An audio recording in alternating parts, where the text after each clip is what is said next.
Olá! Hoje a gente vai mergulhar numa lei que, olha, realmente mudou o jogo aqui no Brasil. É a Lei Brasileira de Inclusão, né, o Estatuto da Pessoa com Deficiência, lá de 2015. Oi. Sim, e o impacto maior, acho que logo de cara, é a mudança de visão, né? Totalmente. Aquela ideia antiga, quase médica, né, que via a deficiência como um problema da pessoa, uma limitação dela. Exato, isso ficou para trás. Agora a gente adota um modelo social. A perspectiva é outra. E como seria esse modelo social, assim, na prática? Olha, a deficiência passa a ser vista como o resultado da interação, sabe? Entre a pessoa, com seus impedimentos que podem ser de vários tipos e de longo prazo, Aham. e as barreiras que a sociedade coloca. Podem ser barreiras físicas, de comunicação, até de atitude mesmo. Entendi.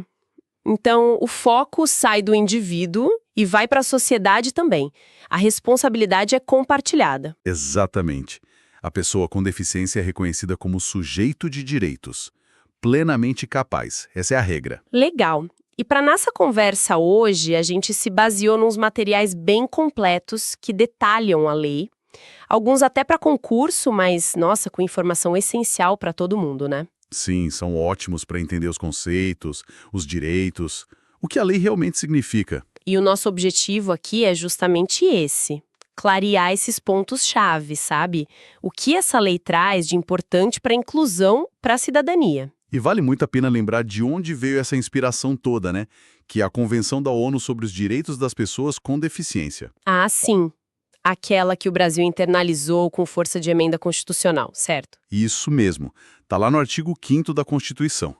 Ou seja, esses princípios têm peso máximo aqui e, assim, formaram a base do nosso estatuto. Nossa, isso dá uma força enorme para a lei mesmo. Bom, então vamos começar pelo básico, talvez. Como a lei define, então, pessoa com deficiência com essa nova lente social? Boa, essa definição é crucial. É o coração do modelo social. A lei diz assim: pessoa com deficiência é aquela que tem um impedimento de longo prazo. Longo prazo, ok? E de que tipo? Pode ser físico, mental, intelectual ou sensorial. Mas e aqui que está a grande sacada? Esse impedimento quando ele interage com uma ou mais barreiras da sociedade. Barreiras. Tipo, um prédio sem rampa, um site inacessível. Exato. Barreiras de todo tipo. Essa interação pode obstruir a participação plena e efetiva da pessoa na sociedade em igualdade de condições com as outras. Faz todo sentido. Quer dizer, a deficiência não está só na pessoa, isolada, mas nessa relação complicada com o ambiente que muitas vezes não foi feito para ela. Perfeito. A fórmula que o pessoal usa para resumir é: impedimento de longo prazo plus barreiras igual deficiência. Nesse sentido social que a lei traz. Adorei a fórmula. E para avaliar isso? Quando precisa, assim, de uma avaliação formal, ainda é só o médico que dá o laudo? Não mais, felizmente. A avaliação, quando necessária, tem que ser biopsicossocial. Biopsicossocial, o que isso envolve? Envolve uma equipe com vários profissionais, de diferentes áreas. Eles não olham só o impedimento no corpo, sabe? Olham o contexto todo. Ah, tipo o ambiente onde a pessoa vive, os fatores sociais, psicológicos. Isso. E também as limitações que ela enfrenta para fazer as coisas, as atividades do dia a dia e as restrições para participar da vida em sociedade. É uma visão muito mais completa, mais humana. Bem mais abrangente mesmo. Bom, e a lei também traz uns conceitos que são chave para a gente entender como colocar essa inclusão em prática. Dois que sempre aparecem: acessibilidade e desenho universal. Parecem a mesma coisa, mas não são, né? Não são, e a diferença é bem importante. Acessibilidade é um conceito mais amplo, tá? É garantir que a pessoa com deficiência possa usar os espaços, o transporte, a informação, os serviços, tudo de forma segura e autônoma. Certo.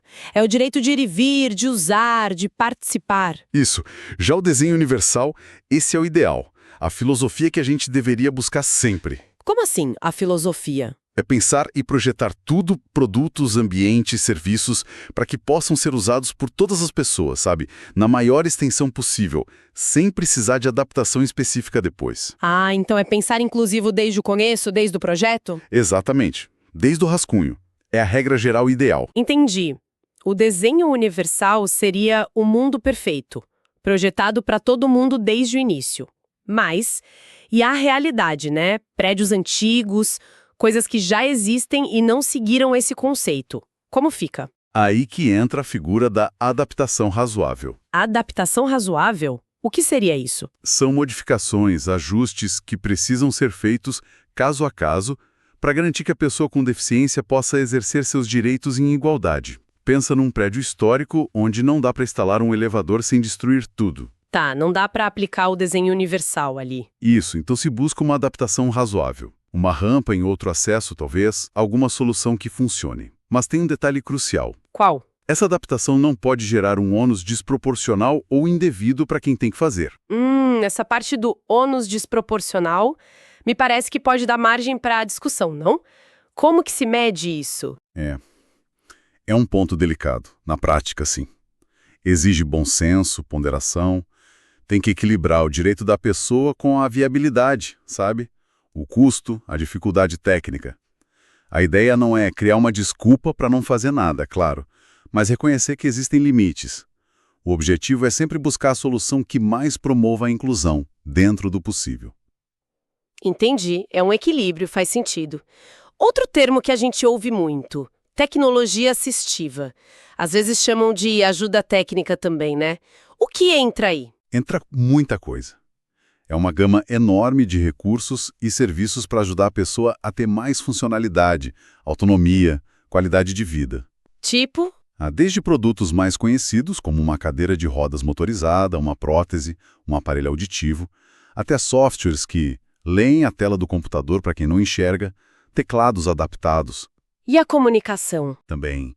Sistemas de comunicação alternativa, tipo pranchas com símbolos, aplicativos, e serviços essenciais como a interpretação em libras, a audiodescrição para quem não vê imagens. Tudo isso é tecnologia assistiva. Nossa, é bem amplo mesmo. E já que a gente falou de barreiras lá no começo, a lei detalha os tipos, né? Para ficar claro que precisa ser combatido. Detalhe assim, e é bom para a gente ver que barreira não é só degrau na calçada. Quais são os tipos, então? Tem as barreiras urbanísticas, que são as que a gente encontra nas ruas, nas praças, nos espaços públicos abertos. Calçada quebrada, falta de rampa. Isso. Aí tem as arquitetônicas, que são as barreiras dentro dos edifícios, públicos ou privados. Pensa, dentro de um teto. Banheiro não adaptado, porta estreita. Exato. Tem as barreiras nos transportes, ônibus sem elevador, estação sem acesso, e as barreiras nas comunicações e na informação. Essas são menos óbvias, talvez. Para algumas pessoas, sim, mas são cruciais. É a falta de intérprete de Libras num banco, a falta de legenda num vídeo, um site que não é acessível, a falta de cardápio em braille. Entendi. Impede o acesso à informação e à comunicação mesmo. Exato. Aí tem também as barreiras tecnológicas, que dificultam o acesso às próprias tecnologias. E você mencionou antes as de atitude, né? Sim, e essas, olha, talvez sejam as mais difíceis de derrubar, as barreiras atitudinais. Atitudinais. Isso é o quê? Preconceito? Estereótipo? Exatamente isso. São as atitudes, os comportamentos das pessoas que, de propósito ou sem querer, acabam impedindo ou prejudicando a participação social da pessoa com deficiência. É o capacitismo puro. Capacitismo. Tipo, achar que a pessoa não é capaz, tratar com pena, infantilizar. Isso. Duvidar do potencial, excluir, é uma barreira invisível, mas com um impacto enorme. Derrubar isso exige uma mudança de mentalidade, uma mudança cultural mesmo. Nossa, profundo isso. A lei também define comunicação de um jeito bem amplo, né? Incluindo libras, braille, até linguagem simples. E fala de pessoa com mobilidade reduzida, que pode ser um idoso, uma gestante. Sim, tudo isso reforça a base para garantir o princípio fundamental da igualdade e não discriminação. E como a lei trata essa questão da igualdade? Ela é muito enfática nisso. Diz que toda pessoa com deficiência tem direito à igualdade de oportunidades e que é proibida qualquer forma de discriminação, E o que a lei considera discriminação? qualquer diferença de tratamento. Ela define de forma bem ampla toda forma de distinção, restrição ou exclusão. Pode ser por uma ação ou até por uma omissão, sabe? E o ponto-chave, tem que ter o propósito ou efeito de prejudicar, impedir ou anular o reconhecimento ou exercício dos direitos e liberdades fundamentais. Ah, então tem que ter essa intenção ou resultado de prejudicar. Isso. E tem um detalhe importante. A lei diz que recusar uma adaptação razoável ou não fornecer tecnologia assistiva necessária também é considerado discriminação. Uau, isso é forte. Mas então, tem uma diferença entre essa discriminação, que pode até ser crime, e a tal barreira atitudinal que a gente falou? Tem uma nuance aí, sim. A discriminação, para ser crime lá no artigo 88, por exemplo, geralmente exige essa clareza do propósito ou do efeito de prejudicar um direito específico. Uma atitude capacitista, um comentário preconceituoso que dificulta a vida da pessoa, mas sem essa intenção direta de impedir um direito concreto, pode ser vista mais como uma barreira atitudinal. Entendi. As duas são ruins e precisam ser combatidas, mas a forma legal de lidar pode ser diferente. Exato. Uma pode ser crime, a outra exige mais conscientização, mudança de cultura. E aquelas ações afirmativas, tipo cotas, vagas reservadas, a pessoa com deficiência tem que usar. É obrigada. Não, de jeito nenhum. A lei garante que a pessoa não é obrigada a usar esses benefícios. É um direito, uma opção. Se ela tem direito à vaga reservada, mas acha uma vaga comum mais perto ou prefere parar ali por qualquer motivo, a escolha é dela. Ah, bom saber. Mas o contrário não vale, né? Usar a vaga sem ter direito. Aí não. Isso é infração gravíssima de trânsito e uma falta de respeito enorme. Com certeza.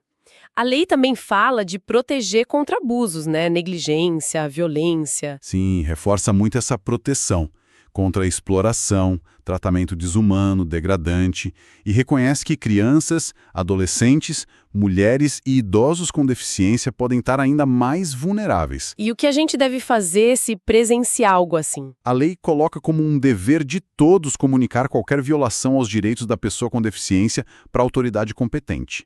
Ministério Público, Polícia e o Estado, a sociedade e a família têm juntos o dever de garantir os direitos prioritários: vida, saúde, educação, trabalho, acessibilidade. Ok. Agora, vamos para um ponto que, para mim, é uma das maiores revoluções dessa lei: a capacidade civil. Como era e como ficou? Nossa, mudou da água para o vinho. A lei bate o martelo. A deficiência não afeta a plena capacidade civil da pessoa. Ponto. E isso é gigante, porque antes, dependendo da deficiência, a pessoa era considerada incapaz, né? Não podia assinar contrato, casar sozinha. Exatamente. Especialmente deficiências intelectuais ou mentais eram quase sinônimo de interdição de incapacidade total para a vida civil. O Estatuto quebrou isso. A regra agora é: todo mundo é capaz. Pelo Código Civil hoje, só menor de 16 anos é absolutamente incapaz. E na prática, o que isso quer dizer? Quais direitos ficam claros que a pessoa pode exercer? Quer dizer que a pessoa com deficiência tem o direito de tomar as rédeas da própria vida, em igualdade. E isso inclui, olha só, casar, viver em união estável, exercer direitos sexuais e reprodutivos. Decidir se quer ter filhos, por exemplo? Sim, decidir quantos filhos ter, usar métodos contraceptivos, ter acesso a planejamento familiar, conservar a própria fertilidade. E aqui um ponto crucial: é proibida a esterilização compulsória. Isso era uma violência que acontecia e agora é expressamente vedada. Nossa, ainda bem. Que mais? Direito de exercer o direito à família, à convivência familiar e comunitária. Direito à guarda, à tutela, à curatela e à adoção, tanto ser adotado quanto adotar alguém. São direitos muito pessoais, sabe? Que não podem mais ser tirados só por causa da deficiência. É realmente devolver a autonomia, a dignidade. Mas assim, e se a pessoa precisar de um apoio para tomar decisões mais complexas? sei lá, administrar dinheiro ou um negócio. A única saída é interditar, como antigamente? Não. E essa é outra grande novidade que a lei trouxe e que o Código Civil incorporou: a tomada de decisão apoiada. Tomada de decisão apoiada. Como funciona isso? É um processo bem interessante. A própria pessoa com deficiência escolhe, no mínimo, 2 pessoas da mais absoluta confiança dela. Pessoas que ela confia mesmo. Isso. E essas pessoas vão ter a função de apoiar ela na tomada de decisões sobre os atos da vida civil, tipo assinar um contrato, fazer um investimento, mas atenção, quem decide é a pessoa com deficiência.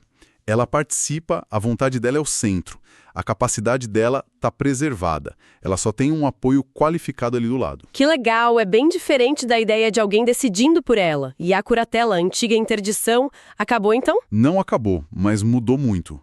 A curatela agora é vista como uma medida extraordinária, sabe? Só para quando é realmente necessário e tem que ser proporcional à necessidade da pessoa e pelo menor tempo possível. E o que ela limita então? A pessoa perde todos os direitos? Não.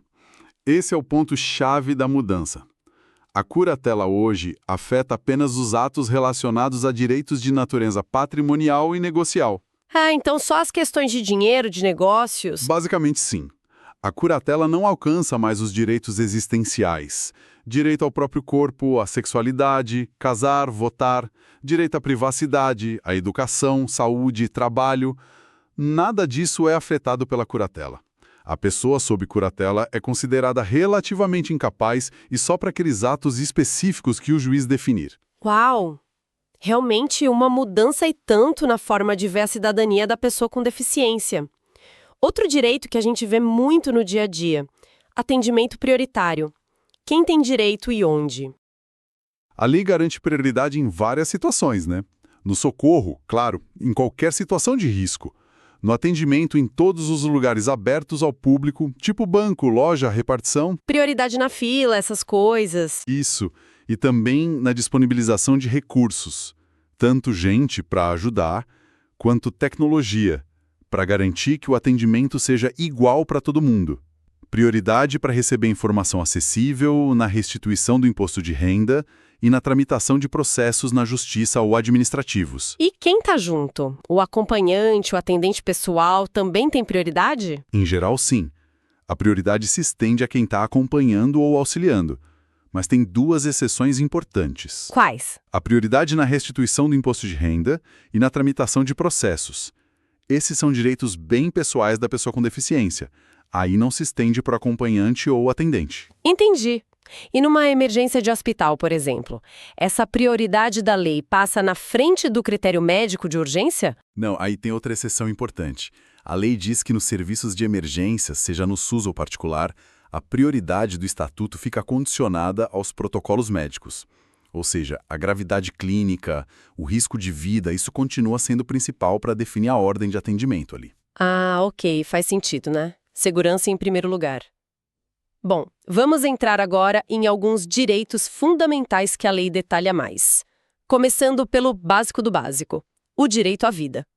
A lei assegura o direito a uma vida digna, desde o começo, e reconhece que a pessoa com deficiência é especialmente vulnerável em situações de risco, tipo desastres, calamidades, e precisa de proteção extra. E tem uma parte sobre intervenções médicas, né? Sim, e é muito importante. A lei proíbe qualquer tipo de institucionalização forçada. Ninguém pode ser internado à força só por ter deficiência. E também proíbe tratamento ou intervenção clínica ou cirúrgica sem o consentimento livre, prévio e esclarecido da própria pessoa. O consentimento é a chave de tudo, então. Mesmo se a pessoa tiver dificuldade para se comunicar ou estiver sob curatela. O consentimento é a regra de ouro. Mesmo em caso de curatela, lembrando, só afeta atos patrimoniais. A pessoa tem que participar ao máximo da decisão sobre a própria saúde. O consentimento só pode ser suprido pelo curador em situações muito específicas que a lei prevê e sempre buscando o melhor para a pessoa. E se for uma emergência mesmo, risco de morte? Aí é a exceção real. Se tem risco de morte ou uma emergência grave, a intervenção médica para salvar a vida é justificada, claro. E outra coisa, pesquisa científica com pessoas com deficiência só em último caso. se for trazer benefício direto para ela e não tiver outra opção de pesquisa. Entendido. Proteção máxima à autonomia e à vida. Passando para o direito ao trabalho, que é fundamental para a autonomia financeira, para a inclusão social, o que a lei garante? Garante o direito de escolher e aceitar um trabalho, sabe? Livremente. E que esse trabalho seja num ambiente acessível, inclusivo, com igualdade de oportunidades e salário igual para função igual, claro. E aquelas desculpas tipo, mas a pessoa não tem aptidão plena. Isso a lei proíbe. É proibido discriminar em qualquer etapa. Seleção, contratação, no dia a dia do trabalho, na hora da promoção. E é proibido exigir essa tal de aptidão plena, que era um jeito de excluir muita gente. As empresas, públicas e privadas, têm o dever de garantir que o ambiente de trabalho seja acessível. E o governo tem alguma obrigação nisso? Criar programas, algo assim? Sim, as políticas públicas de emprego têm que focar em promover e garantir o acesso e, muito importante, a permanência da pessoa com deficiência no trabalho. Isso inclui curso de qualificação, reabilitação profissional se precisar. E para quem quer empreender? Também tem que ter apoio ao empreendedorismo, linhas de crédito especiais. A lei fala em colocação competitiva, que é a pessoa no mercado de trabalho normal com os apoios que precisar. E fala também em trabalho com apoio, que é uma ajuda mais individualizada para quem tem mais dificuldade de se inserir ou manter no emprego. Legal. E falando em apoios, como fica o direito à saúde? A gente já falou do consentimento, mas tem mais coisa, né? Tem sim. A lei garante atenção integral à saúde, tanto no SUS quanto na rede privada. E um ponto que sempre gera dúvida e briga. Plano de saúde não pode cobrar mais caro só porque a pessoa tem deficiência. É proibido. Isso é muito importante. E se a pessoa precisar ser internada? Ela tem direito a um acompanhante em tempo integral no hospital.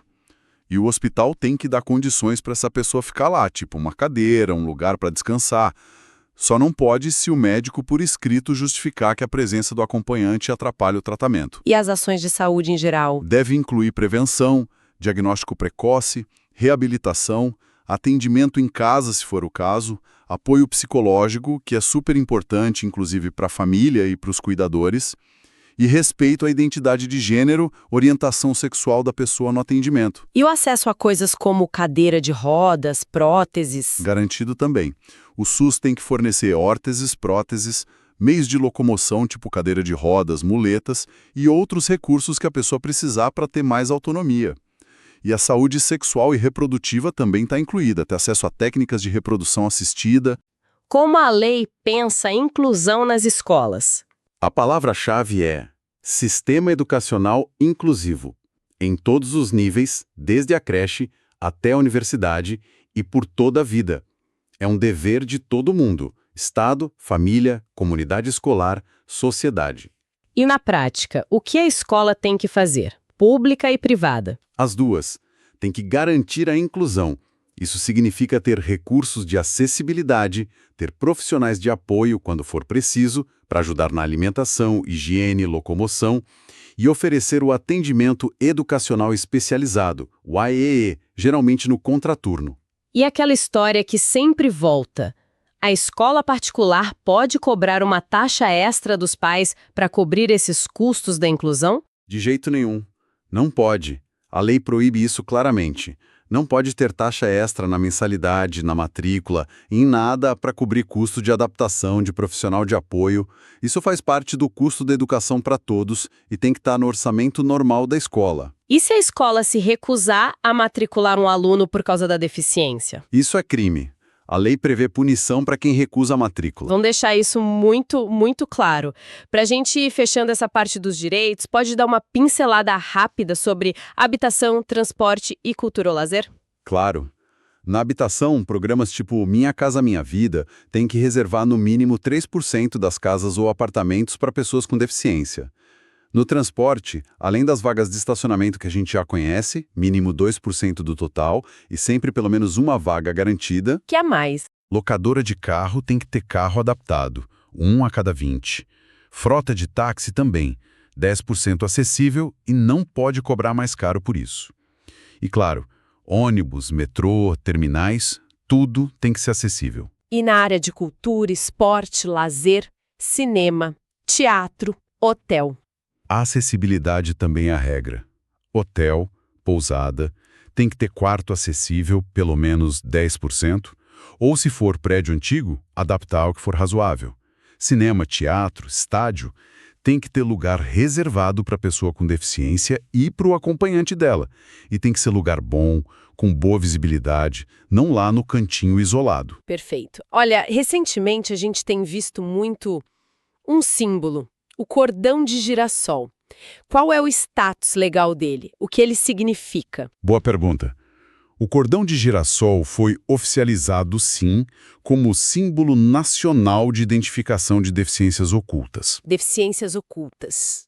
Tipo, Aquelas que não são óbvias, que não se vê de cara. Autismo, TDAH, algumas doenças raras, surdez leve, coisas assim. O uso do cordão é opcional, a pessoa usa se quiser. e para que serve então? A ideia é facilitar o reconhecimento dessas pessoas em locais públicos, sabe? E, com isso, facilitar o acesso a direitos, como atendimento prioritário, sem que ela precise ficar dando explicação toda hora, mostrando laudo para comprar um ingresso com desconto, por exemplo. Ah, entendi. É um sinalizador, mas ele substitui o laudo médico, o documento oficial? Não de jeito nenhum. É importante deixar isso claro. O cordão ajuda, sinaliza, mas ele não substitui o documento que comprova a deficiência, se ele for exigido por alguma autoridade ou atendente para garantir um direito específico, tipo a isenção numa tarifa. Ótimo esclarecimento. Nossa, que resumo excelente desse universo que é o estatuto, né? Tão complexo, mas tão fundamental. Fica muito claro que não é só uma lei, é um convite para a gente repensar a sociedade. Exatamente. É um convite para a gente parar de olhar a deficiência como um problema individual e entender que é uma questão de direitos humanos. A responsabilidade de tirar as barreiras é de todos nós. A lei das ferramentas, né, os conceitos como modelo social, desenho universal, adaptação razoável, tecnologia assistiva, e reafirma tantos direitos, desde a capacidade civil até saúde, educação, trabalho. Isso. O grande desafio, claro, é fazer tudo isso sair do papel e virar realidade no dia a dia de milhões de brasileiros e brasileiras. É uma luta constante. Com certeza. E para a gente fechar, fica aqui uma provocação para quem nos ouve. E se a gente levasse a sério mesmo assim, para valer, o princípio do desenho universal em tudo?